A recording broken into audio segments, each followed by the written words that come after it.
시간 우리에게 주시는 하나님의 말씀은 사사기 2장 1절에서부터 5절까지 되겠습니다. 제가 받들어 읽겠습니다. 여호와의 사자가 길갈에서부터 보김으로 올라와 말하되 내가 너희를 애굽에서 올라오게 하여 내가 너희의 조상들에게 맹세한 땅으로 들어가게 하였으며 또 내가 이르기를 내가 너희와 함께한 언약을 영원히 어기지 아니하리니 너희는 이 땅의 주민과 언약을 맺지 말며 그들의 제단들을 헐라 하였거늘 너희가 내 목소리를 듣지 아니하였으니 어찌하여 그리하였느냐.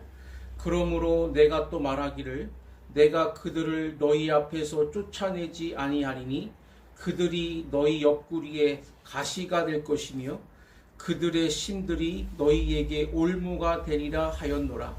여호와의 사자가 이스라엘 모든 자손에게 이 말씀을 이르매 백성이 소리를 높여 운지라. 그러므로 그곳을 이름하여 보김이라 하고 그들이 거기서 여호와께 제사를 드렸더라. 아멘. 오늘은 보김의 신앙을 갖자라는 제목을 가지고 하나님의 말씀을 선포하겠습니다. 따라하겠습니다. 보김의 신앙을 갖자. 보김의 신앙을 갖자. 사람이 일부러라도 웃어야 우리 마음이 치료가 되고 삶이 건강해지고 행복해진다. 이렇게 말들을 합니다. 오죽하면 웃음 치료사라고 하는 직업까지 생겨났겠습니까? 물론 일부러라도 많이 웃으면 효과를 본다는 거 우리가 잘 알고 인정을 합니다. 근데 오늘 저는 정반대의 말씀을 드리려고 합니다. 성경은 웃음보다 울음을 더 중요하게 강조하고 계신다 하는 말씀입니다.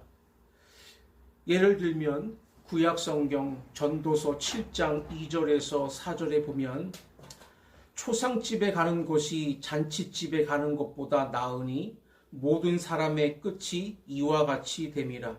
산자는 이것을 그의 마음에 둘지어다. 슬픔이 웃음보다 나음은 얼굴에 근심하는 것이 마음에 유익하기 때문이니라. 지혜자의 마음은 초상집에 있으되 우매한 자의 마음은 혼인집에 있느니라. 이렇게 말씀했어요. 사실 웃으면 그때야 좋지만 그다지 우리에게 많은 것을 느끼게 해주는 것은 없습니다. 그러나 눈물은 그 시간에는 함께 슬프고 우울할지 몰라도 그 뒤에 길게 우리에게 무엇인가를 여운을 주고 인생을 다시 한번 돌아보고 새롭게 살아가는 그런 기회를 주는 것이다. 그 말입니다. 신약에서도 예수님이 울음을 말씀했어요. 마태복음 5장 4절에 애통하는 자는 복이 있나니 그들이 위로를 받을 것이며. 팔복 중에 하나가 마음을 통회하고 자복하는 눈물을 흘리는 사람이 복이 있다라고 그랬습니다. 또 누가복음 23장 28절에도 보면 예수께서 돌이켜 그들을 향하여 이르시되 예루살렘의 딸들아 나를 위하여 울지 말고 너희와 너희 자녀를 위하여 울라 그랬습니다. 예수님이 고난당하시는 거 제자들의 입장에서 얼마나 안타까웠겠습니까?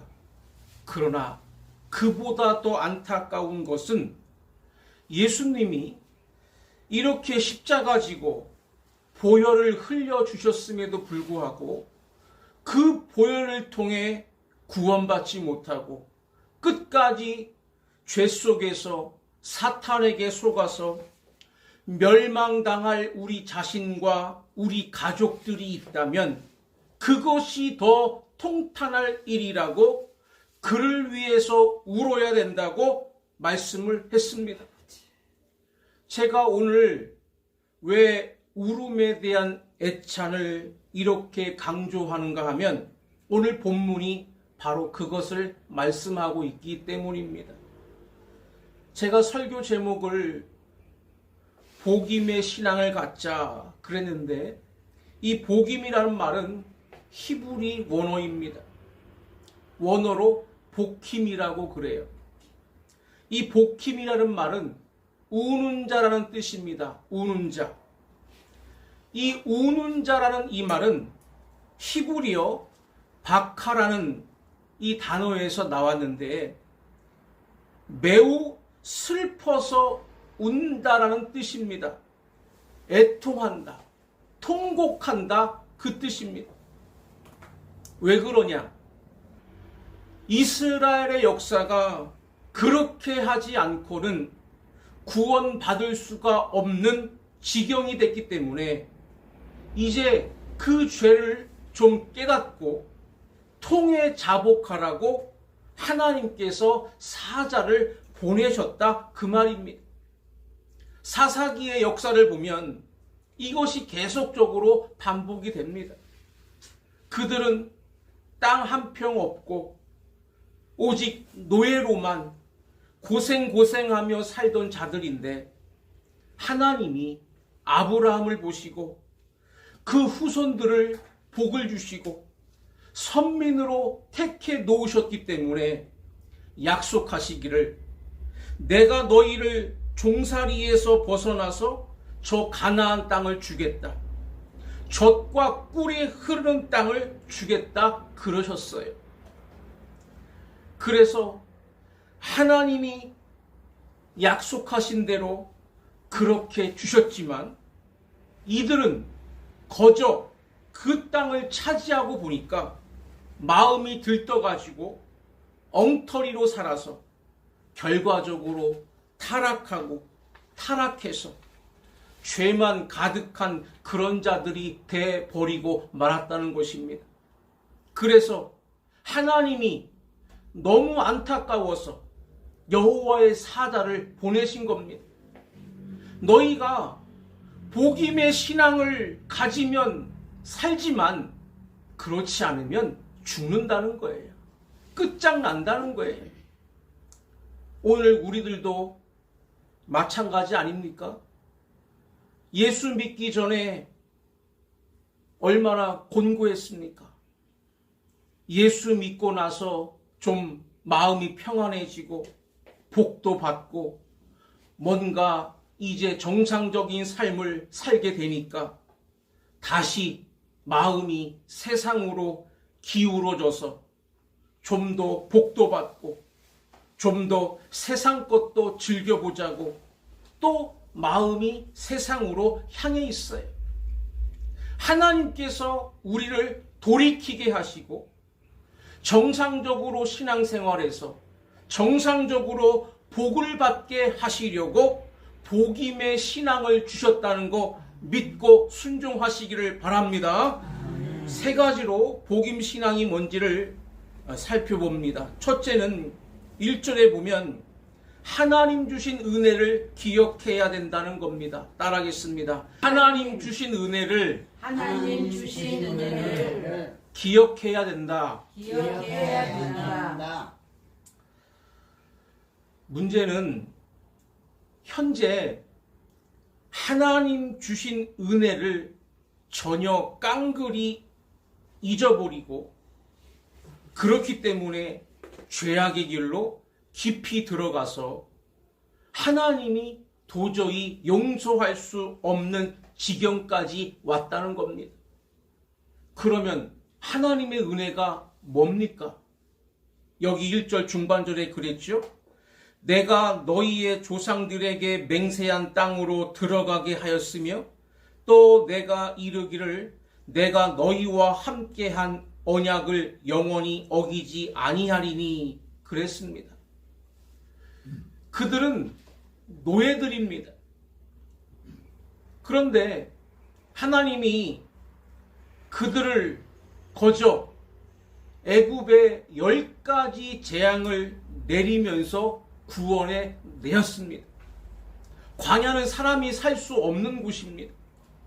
그들에게 거저 온갖 기적을 다 주셔서 만나도 주시고 메추라기도 주시고 바위를 깨트려서 물도 주시고 적군도 다 물리쳐 주시고 낮에는 구름 기둥으로 밤에는 불 기둥으로 기적 같은 인생을 40년을 통해서 주셔서 가나안 땅 지경에 이르게 하시고 가나안 땅 그 강하고 또 화려한 그 나라를 하나님의 기적으로 정복시켜서 공짜로 이 땅을 얻게 되었습니다. 그들이 가보니까 노예 생활하던 사람들, 광야에서 떠돌던 사람들이 갑자기 화려한 문명의 세계, 그냥 물이 철철 넘치고 농사가 잘 돼서 포도송이를 막 두 사람이 어깨에 맬 정도로 이런 축복된 땅에 들어가 보고 나니까 마음이 번그렇게 떠가지고 이 사람들이 거기에 도취하기 시작했어요. 하나님은 이렇게 은혜를 주시고 약속을 철저하게 지켜주셨는데 이스라엘은 그 은혜 깡그리 잊어버리고 거기에 빠지고 도취해버렸다는 겁니다. 우리가 예수 믿기 전에 그렇게 곤고하던 삶에서 예수를 믿고 이제 바르게 살 때가 되니까 다시 살만하니까 엉뚱한 행동들을 하기 시작한다 그 말입니다.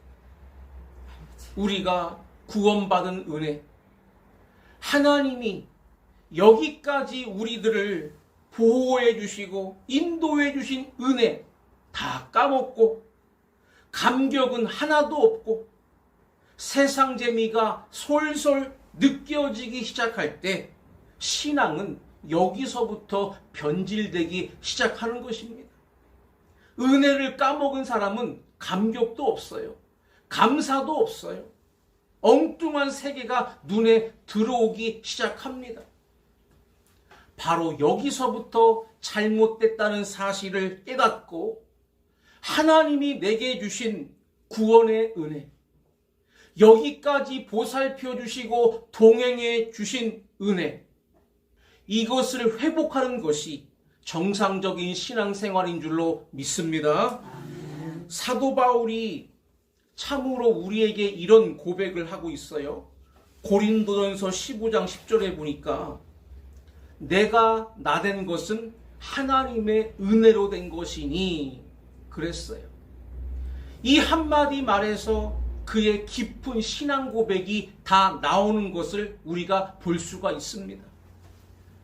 이 말 외에 우리가 더 이상 고백할 말이 뭐가 있겠습니까?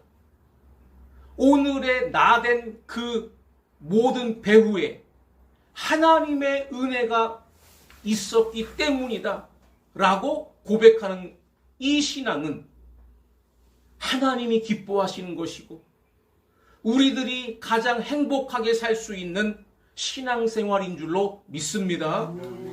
우리가 구원받은 것도 하나님의 은혜로 받았지 않습니까? 로마서 3장 24절에 그리스도 예수 안에 있는 속량으로 말미암아 하나님의 은혜로 값없이 의롭다 하심을 얻은 자 되었느니라. 우리는 사실 법을 못 지켜서 벌금 물으려면 물어야 될 돈이 얼마나 많은지 몰라요. 넘어가서 다행이지. 하나하나 정말로 정확하게 우리를 고발한다면 하루에도 벌금을 얼마나 여러 번 물어야 되는지 모릅니다. 그 정도가 아니지 않습니까? 우리의 삶 속에, 우리의 마음 속에 얼마나 숱한 죄를 짓고 있습니까?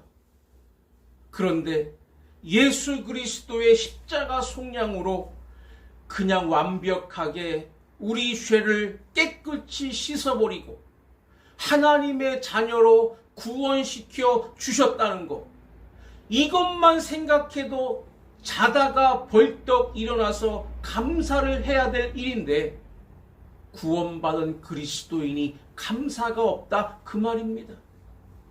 너무 쉽게 구원을 받아가지고 구원은 그냥 10원보다 못한 것처럼 생각하고 산다는 거예요. 우리는 하나님의 일꾼까지 됐습니다. 일꾼이 거저되는 게 아니에요. 에베소서 3장 7절에 이 복음을 위하여 그의 능력이 역사하시는 대로 내게 주신 하나님의 은혜의 선물을 따라 내가 일꾼이 되었노라 그랬습니다. 일꾼이 된 것도 우리가 뭐 똑똑하고 잘나고 뭐 열심히 있고 뭔가가 있어서 된 게 아니고 하나님께서 은혜의 선물을 우리에게 주셔서 일꾼이 됐다는 거예요. 그러면 죽을 똥 말똥 일을 해도 모지라고, 너무 감사하는 마음으로 일을 해도 모지란데, 내가 이런 일 맡았다고 불평하고 게으름을 피우고 의무감 때문에 할 수 없이 자기 체면을 위해서 일하는 것이 그게 은혜를 잊어버린 까닭이 아니냐, 바로 그 말입니다. 이것이 회복되어야 될 줄로 믿습니다. 과거 미국 보스턴에 스트로사라고 하는 청년 한 사람이 있었습니다. 이 사람이 하루는 바턴이라고 하는 거부에게 찾아가서 당당하게 요구하기를, 내가 소매상 하나를 좀 운영하고 싶은데 돈이 없습니다. 담보물도 없습니다. 나를 믿고 2,000불만 꿔 주십시오. 내가 반드시 갚겠습니다. 그랬어요. 같이 있던 사람들이 웃으면서, 야, 우리가 미쳤냐? 네가 누군데 너한테 담보물도 없이 2,000불을 왜 꿔주냐? 그런데 바턴은 그렇게 생각하지를 않았어요. 이 청년에게 뭔가 유망한 그런 미래가 보인다는 거예요. 배짱이 좋아요. 내가 담보물 없이 2,000불 꿔주겠다. 그래서 꿔줬습니다. 그리고 잊어버렸어요. 10년이 지났는데 미국의 세계 대공황이 일어났습니다. 이 바턴이라는 거상이 그만 하루아침에 폭삭 무너져 버리고 파산됐습니다. 그래서 살 길이 없어서 이제는 끝장이 날 상황인데 하루는 누가 찾아오는 거예요. 그리고 하는 말이, 제가 당신을 돕겠습니다. 당신이 누구십니까? 그러니까 제가 바로 10년 전에 당신을 찾아와서 2,000불을 꿔갔던 스트로사라고 하는 사람입니다. 제가 10년 동안 그 돈 가지고 열심히 소매상을 열었는데 사업이 잘 돼가지고 지금 많이 부자가 됐습니다. 이제는 제가 당신을 도울 차례입니다. 제가 한 번도 당신의 은혜를 잊어본 적이 없습니다. 언제 은혜 갚을까를 생각하며 살았는데 오늘 바로 당신에게 은혜를 갚을 때가 됐습니다. 하고 그 파산을 다시 살려줬다는 거예요. 세상 사람들도 이런 의리가 있는데 하나님을 믿는 사람들이 우리가 거저 값없이 구원받은 게 얼마나 놀라운 하나님의 은혜인데, 여기까지 믿음 안에서 살아온 것이 얼마나 큰 은혜인데, 우리가 하나님의 일꾼의 영광을 얻은 것이 얼마나 큰 은혜인데 이것을 가볍게 생각하고 이렇게 산다는 것, 이것을 우리가 깨달아야 될 줄로 믿습니다. 두 번째는 2절과 3절에 보면 죄를 깨달아야 된다는 겁니다. 따라하겠습니다. 죄를 깨달아야 된다. 죄를 깨달아야 된다. 은혜도 잊어버리지 말아야 되지만 우리가 부족해서 죄를 졌다면 내가 무슨 죄를 졌는가 만큼은 깨달아야 그 사람은 변화될 가능성이 있다 그 말입니다. 여호와의 사자가 두 번째 메시지를 준 것이 바로 이겁니다. 2절과 3절을 우리 다 같이 함께 읽겠습니다. 시작. 너희는 이 땅의 주민과 언약을 맺지 말며 그들의 제안들을 헐라하였거늘 너희가 내 목소리를 듣지 아니하였으니 어찌하여 그리하였느냐. 그러므로 내가 또 말하기를 내가 그들을 너희 앞에서 쫓아내지 아니하리니 그들이 너희 옆구리에 가시가 될 것이며 그들의 신들이 너희에게 올무가 되리라 하였노라. 아멘. 하나님은 가나안 땅에 들어갈 때 이스라엘에게 신신당부를 하신 것이 있어요. 절대로 가나안 사람들과는 친교를 하면 안 된다. 언약을 맺지 마라 그랬어요. 왜? 이미 가나안 땅은 타락한 땅이었습니다. 그래서 하나님이 심판하시기로 작정을 하셨는데 그들과 어울리면 이스라엘도 함께 타락하고 함께 심판받을 것이기 때문에 너희들은 그들과 절교를 하고 내가 주는 율법대로만 살아서 건강한 나라, 내가 마음껏 축복하는 그런 나라를 만들어라. 이렇게 하나님이 신신당부를 하셨지만 결국 이스라엘은 들어가서 마음이 풀어지는 바람에 가나안 사람들과 가까워져서 그들의 모든 잘못된 문화를 다 받아들이고 그들의 잘못된 신앙을 받아들여서 우상 숭배하면서 못된 짓들을 하기 시작했습니다.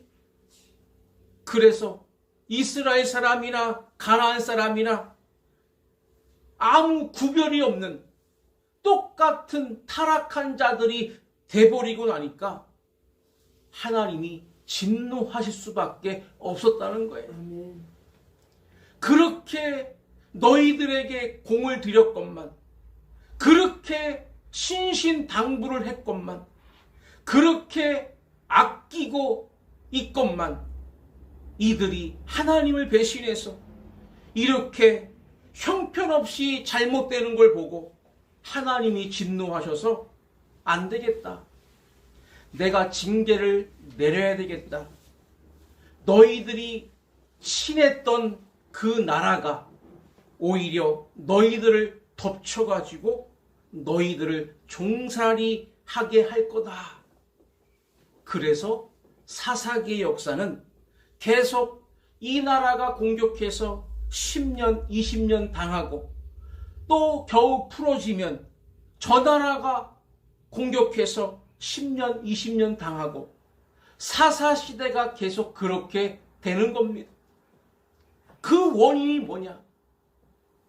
하나님을 떠나서 방탕하기 시작하고 말씀을 떠나서 죄짓기 시작하니까 그 죄가 결국은 그들을 사로잡고 이렇게 옴짝달싹 못하는 지경으로 벌을 받게 했다 그 말입니다. 우리 사람들도 그렇지 않습니까? 죄질 때는 마음이 너무 좋아요. 막 그 죄를 짓고 나면 잘 될 것 같은데 죄 짓고 나면 그때부터 우리는 사로잡혀요. 그래서 불행이 시작되는 것입니다. 이 문제가 내 죄에서 왔구나 하는 걸 깨달아야 실타래가 풀리듯이 우리 문제도 풀어지는 줄로 믿습니다. 그렇기 때문에 하나님께서 현재 이렇게 불행해진 이 사실을 좀 깨달아라. 그러면 해결될 길도 열리기 때문에 하나님이 이런 말씀을 하신 거예요. 시편 19편 11절과 12절에 또 주의 종이 이것으로 경고를 받고 이것을 지킴으로 상이 크니이다. 자기 허물을 능히 깨달을 자가 누구리요? 나를 숨은 허물에서 벗어나게 하소서 그랬는데 우리가 경고를 듣는 것이 행복한 겁니다. 경고를 듣고 바로 나를 바로 잡고 지키면 오히려 상이 될 수가 있다는 거예요. 내 허물이 뭔가를 깨달을 수 있는 사람이 있다면 허물을 벗게 될 수 있는 기회가 온다는 거 믿으시기를 바랍니다. 전도서 7장 29절에도 그랬어요. 내가 깨달은 것은 오직 이것이라. 곧 하나님은 사람을 정직하게 지으셨으나 사람이 많은 꾀들을 낸 것이니라. 우리가 문제예요. 우리가. 하나님은 우리를 바르게 만들어 놓으셨지만 우리가 꾀가 많아가지고 이렇게 스스로 죄의 길을 가고 있다는 거예요. 자기 죄를 깨달은 사람은 변화될 가능성이 있는 사람인 것입니다. 그러나 이 깨달음마저 없다면 그 죄로 영원히 형벌로 들어갈 수밖에 없다는 것을 꼭 깨달으시기를 바랍니다. 어느 주일학교 선생님이 학생들을 모아놓고 설교를 하는데 이런 얘기를 했어요. 우리 하나님은 얼마나 사랑이 많으신지 우리가 가진 모든 거 다 하나님이 주셨다 하면서 우리의 몸도 하나님이 주시고 우리 집도 하나님이 주시고 우리가 노래 부르는 것도 우리가 뭘 잘할 수 있는 것도 다 하나님이 우리에게 주셔서 이렇게 잘 하는 거란다. 내 거는 하나도 없단다. 다 알겠지? 막 설교를 했어요. 다들 고개를 끄덕끄덕 하는데 한 여학생이 손을 들고 선생님, 저는 제게 지금 제 안에 너무 많아요. 그래서 선생님이 아니 다 하나님이 주셨다니까 하면서 너는 뭐를 그렇게 많이 가지고 있어? 그러니까 하나님 제 마음에 죄가 너무 많이 있어요. 나는 어떻게 하면 좋아요? 그 어린 학생의 마음속에 다른 거는 다 하나님 것이만 죄만큼은 자기가 졌고 자기 거라는 걸 알기 때문에 회개하는 심령이 바로 우리들의 신앙이 되어야 될 줄로 믿습니다. 이렇게 죄를 깨달은 사람은 해결할 가능성이 있다 그 말입니다. 그래서 끝으로 4절과 5절에 바로 복임신앙이라는 게 뭐냐? 결론을 하나님 앞에 회개하는 것이다 이렇게 말씀한 거예요. 따라하겠습니다.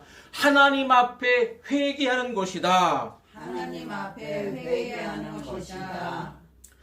죄를 깨닫는 사람은 하나님, 제가 너무 큰 죄를 졌습니다. 엉터리로 살았습니다.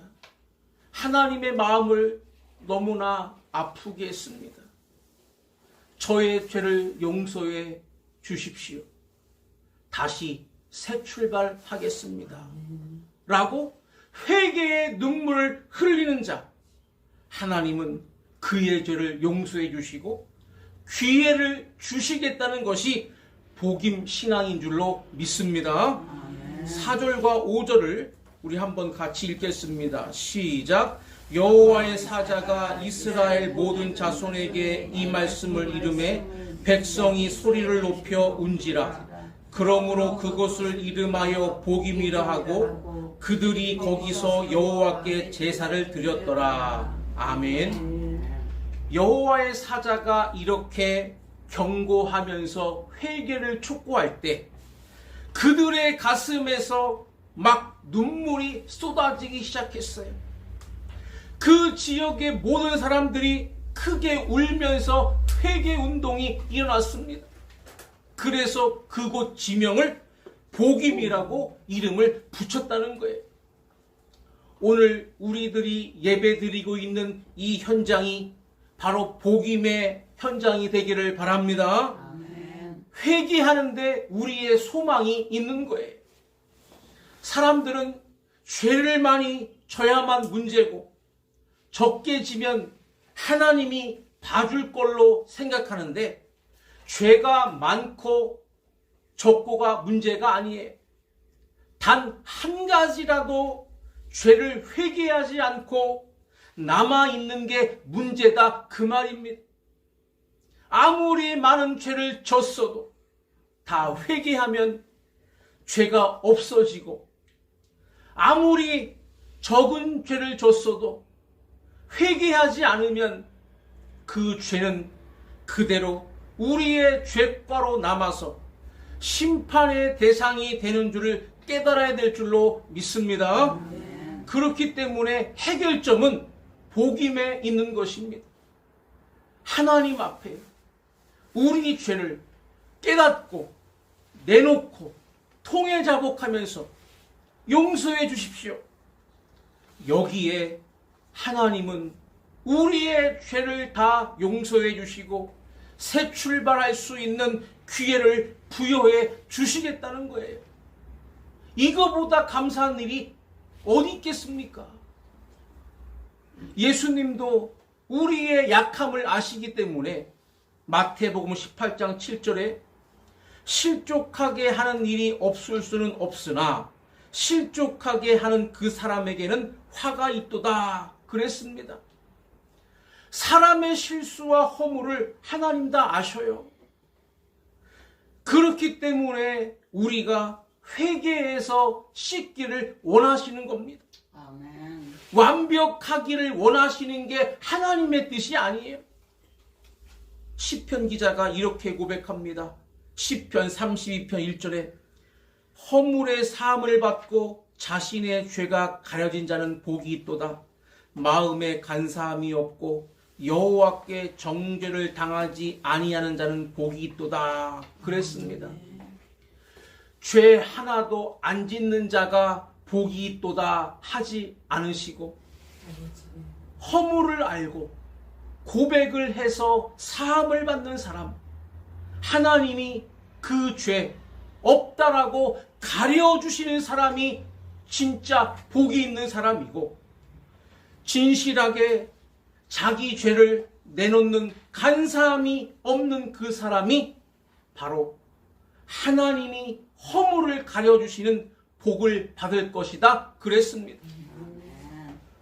어떤 신사가 길을 가는데 아이들이 옹기종기 모여서 개 한 마리를 가지고 옥신각신 하는 거예요.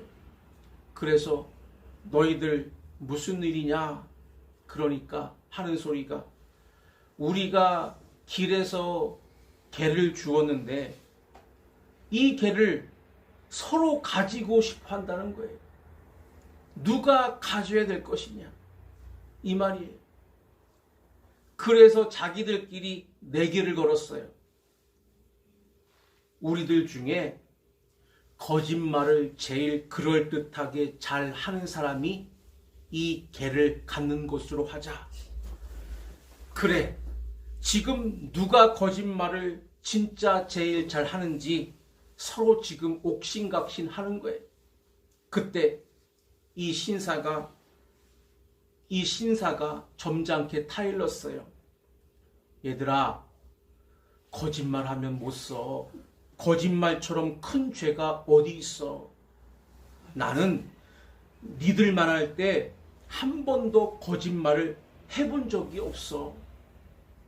이렇게 말하니까 애들이 갑자기 심각해지더니 한참 동안 침묵을 지키고 그 중에 한 아이가 얘들아, 우리 저 아저씨한테 개를 드리자. 제일 거짓말 잘하는 사람, 거짓말 안 했다고 하는 사람. 성경은 말씀합니다. 요한일서 1장 9절에 만일 우리가 우리 죄를 자백하면 그는 미쁘시고 의로우사 우리 죄를 사하시며 우리를 모든 불의에서 깨끗하게 하실 것이요. 여기에 우리의 복이 있다는 사실을 깨닫고 복임의 신앙생활로 승리하시기를 주의 이름으로 간절히 축원합니다.